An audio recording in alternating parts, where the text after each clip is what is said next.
The Earth is in danger. The 22nd of April is Earth Day. People all over the world think about our planet.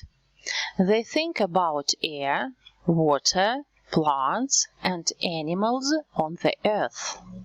They say our planet is in danger, but they are ready to protect nature.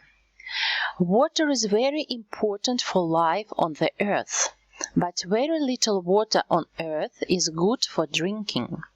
In many rivers and lakes, water is very dirty.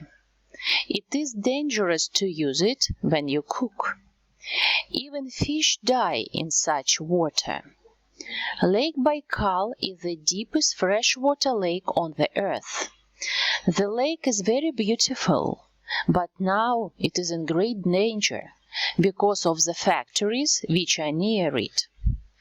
The way people live has changed the climate on our planet. Nowadays, the temperature is rising.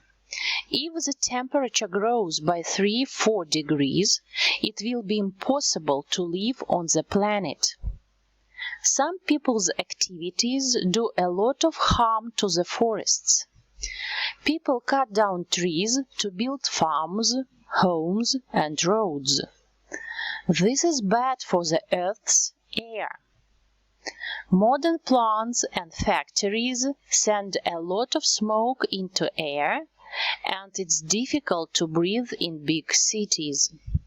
So, the problem now is to protect life on the Earth, to save our planet for people.